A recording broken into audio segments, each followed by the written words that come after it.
गुरु तुम हो ज्ञानी ज्ञान के दाता, मुनि गुरुवर को करके प्रणाम गाऊं मैं, ध्याऊं मैं सुबह शाम।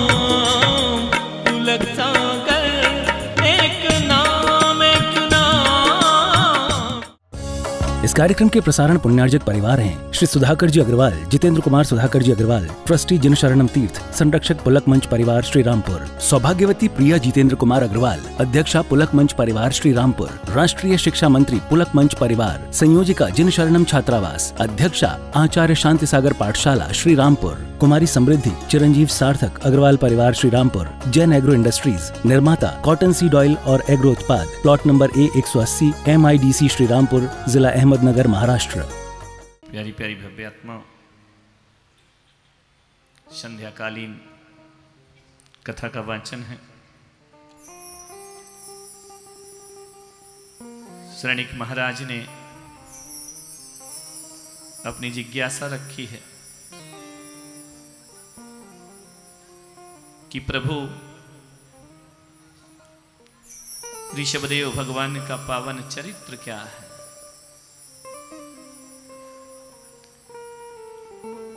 कौन थे, कहां से भगवान का जीवन शुरू होता है।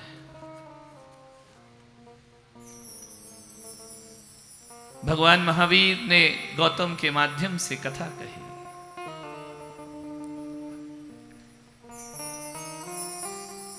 हिमालय दिखता बहुत बड़ा है, विशाल है, लेकिन आदमी उसकी विशालता को देखता है, उसकी ऊंचाई को देखता है, लेकिन आदमी ये नहीं सोचता है कि उस हिमालय ने विशालता कहां से पाई है। सागर की अथाल जल राशि,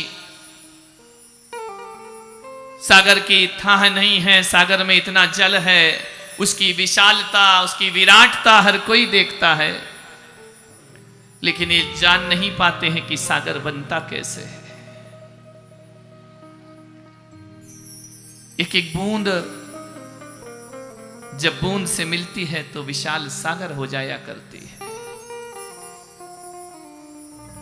ऋषभदेव को पूजते हैं, जानते हैं, मानते हैं, लेकिन ऋषभदेव की यात्रा कैसे हुई, कैसे ऋषभदेव ने अणु से विराट का रूप धारण किया, कैसे ऋषभदेव कंकर से तीर्थंकर की यात्रा करते हैं, कैसे ऋषभदेव मृणमय से चिन्मय में पहुंचते हैं, कैसे ऋषभदेव की यात्रा किन किन वीथियों में गुजर के, किन किन भवों में, किन किन पर्यायों से गुजर के कोई विशाल तीर्थंकर को प्राप्त करता। इतना आसान नहीं है। जमीन से खड़े होकर के आसमान से चांद को देखना बहुत आसान है, लेकिन चांद तक पहुंचना बहुत कठिन काम होता है। देखने के लिए दो आंखें चाहिए, चलने के लिए पैर चाहिए, चढ़ने के लिए हौसले चाहिए।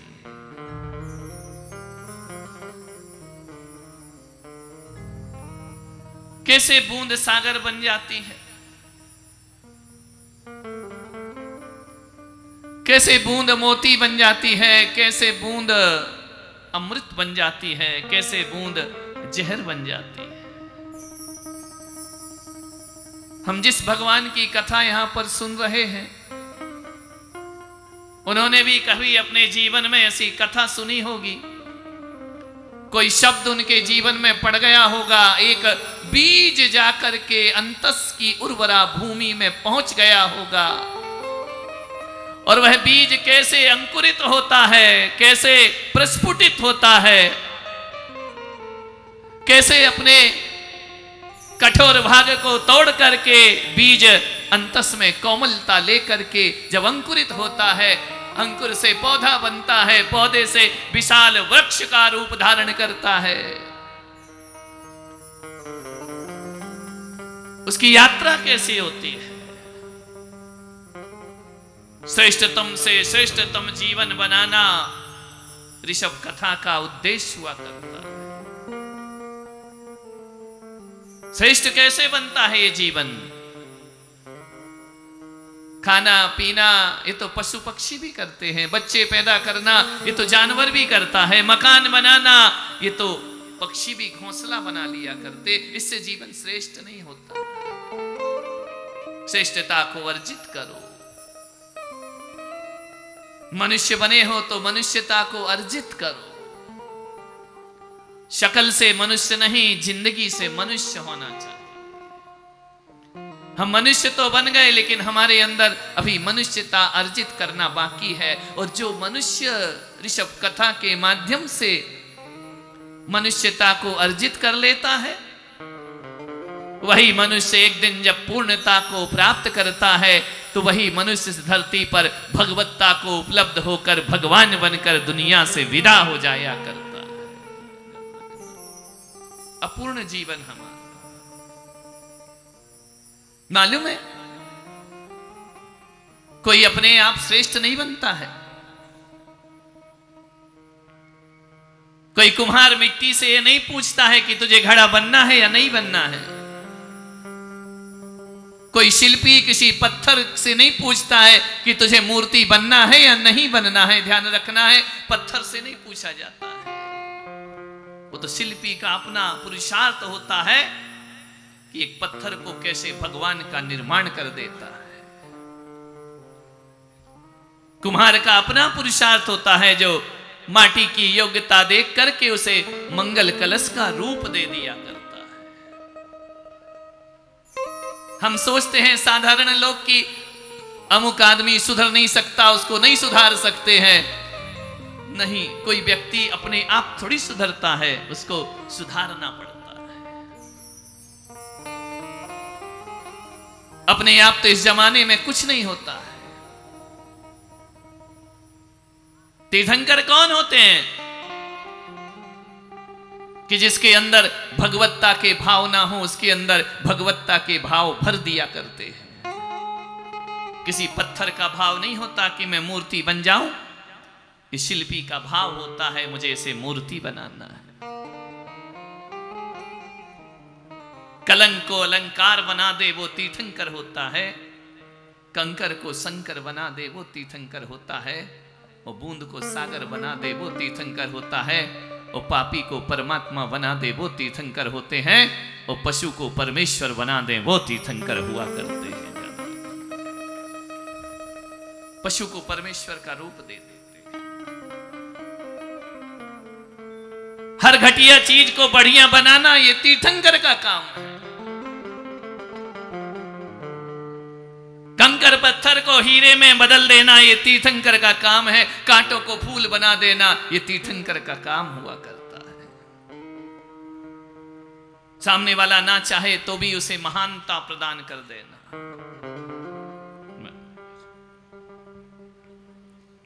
हम थक जाते हैं ना कि हमारा बच्चा नहीं सुधरता है, हमारा बेटा नहीं सुधरता है, हमारा पड़ोसी नहीं सुधरता है, हमारा दोस्त नहीं सुधरता है।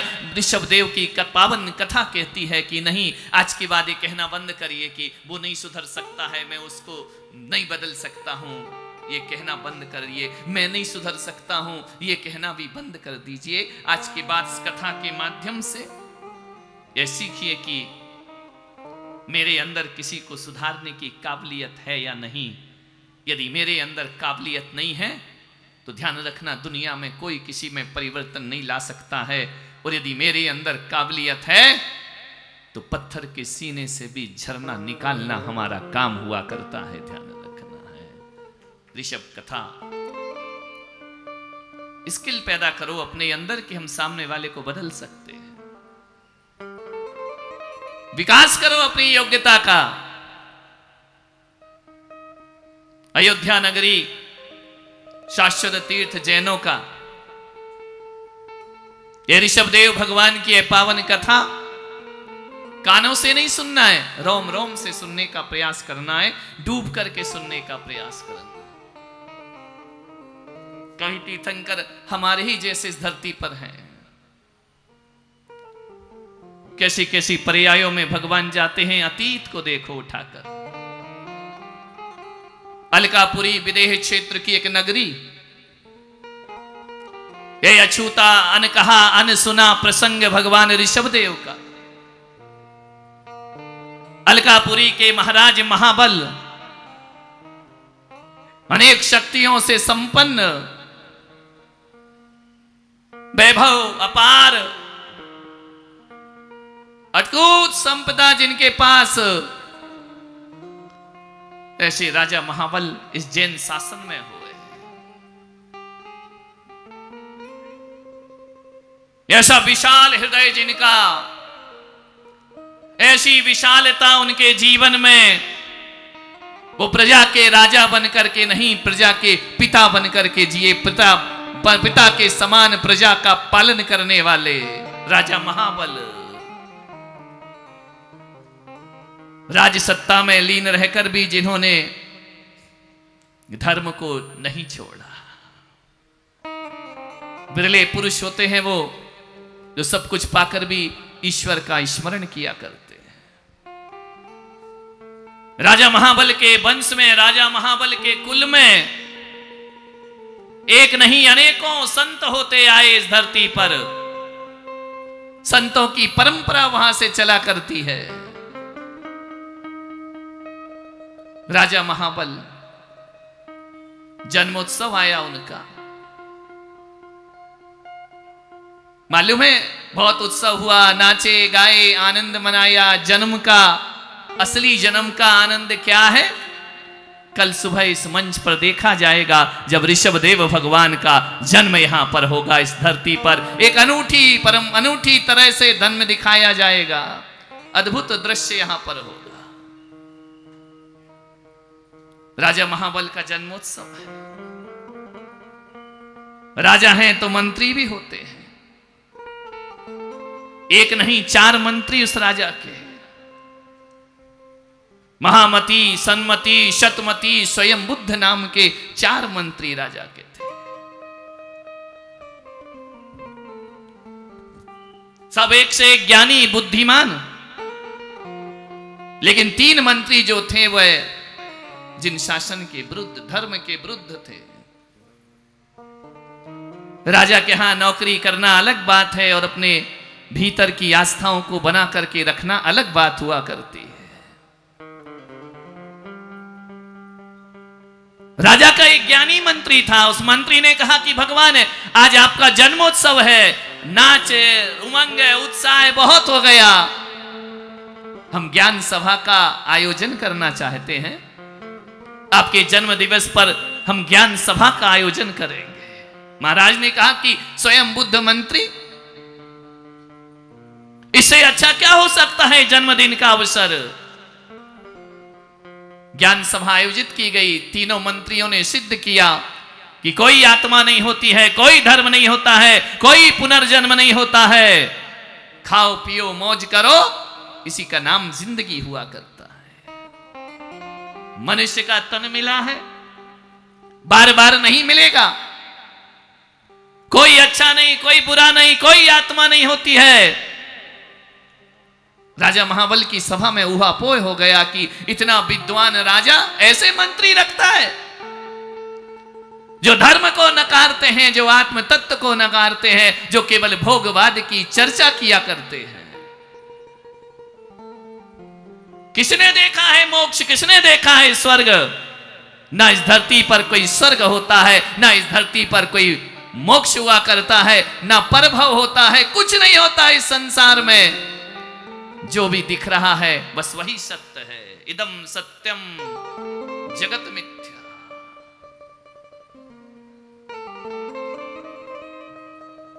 राजा ने देखा कि मंत्री इस तरह की दलीलें दे रहे हैं। राजसभा स्तब्धित है। स्वयं बुद्ध मंत्री खड़े हुए। उन्होंने कहा कि महाराज, 3 मंत्रियों से मैं असहमत हूं। इस संसार में कितने लोग हैं, दुनिया में आए हैं, सब एक से क्यों नहीं होते हैं महाराज? कोई गरीब क्यों होता है, कोई अमीर क्यों होता है महाराज, कोई सुंदर क्यों होता है, कोई बदसूरत क्यों होता है महाराज, कोई लुभावना होता है, कोई इस धरती पर डरावना हुआ करता है। राजा स्वयं बुद्ध ने कहा कि महाराज, कोई राजा होता है, कोई रंग होता है, कोई मंत्री होता है, कोई दलित होता है, कोई उच्च वर्ग का हुआ करता है। यदि कर्म कुछ नहीं है, जन्म मरण कुछ नहीं है, तो महाराज मंत्रीगण प्रस्तुत करें कि संसार का प्रत्येक जीव एक सा क्यों नहीं होता है, कोई जानवर क्यों होता है, कोई मनुष्य क्यों होता है, कोई अमीर क्यों होता है, कोई गरीब क्यों होता है। अनेकानेक प्रश्नों की राजा के सामने स्वयं बुद्ध मंत्री ने झड़ी लगा दी। छोटा क्यों होता है, बचपन क्यों होता है, गर्भ क्या होता है, जन्म क्या होता है, मरण क्या होता है, मृत्यु क्या होती है। यदि परभव नहीं होता है, अगला जन्म नहीं होता है, तो पैदा कौन होता है और मृत्यु किसकी होती है। बुढ़ापा किसको आता है, इच्छाएं किसके अंदर होती हैं। इस शरीर के अंदर ऐसा कौन सा तत्व है जिसके जाने के बाद शरीर निढाल हो जाया करता है। इस शरीर के अंदर ऐसी कौन सी वस्तु है, कौन सा पदार्थ है जो इस शरीर को निकलने के बाद मुर्दा कर दिया करता है। तीनों मंत्रियों के पास उत्तर नहीं। महाराज, आपके वंश में आपके पूर्वज महाराजा अरविंद हुए। अरविंद मेरे वंश, हाँ, इसी पावन वंश में आपसे पूर्व महाराजा अरविंद हुए इस धरती पर। इस कार्यक्रम के प्रसारण पुण्यार्जक परिवार हैं श्री सुधाकर जी अग्रवाल, जितेंद्र कुमार सुधाकर जी अग्रवाल, ट्रस्टी जनशरणम तीर्थ, संरक्षक पुलक मंच परिवार श्री रामपुर, सौभाग्यवती प्रिया जितेंद्र कुमार अग्रवाल, अध्यक्षा पुलक मंच परिवार श्री रामपुर, राष्ट्रीय शिक्षा मंत्री पुलक मंच परिवार, संयोजिका जनशरणम छात्रावास, अध्यक्षा आचार्य शांति सागर पाठशाला श्री रामपुर, कुमारी समृद्धि चिरंजीव सार्थक अग्रवाल परिवार श्री रामपुर, जैन एग्रो इंडस्ट्रीज, निर्माता कॉटन सीड ऑयल और एग्रो उत्पाद, plot number A180 MIDC Shri Rampur, जिला अहमदनगर, महाराष्ट्र। गुरु तुम हो ज्ञानी, ज्ञान के दाता।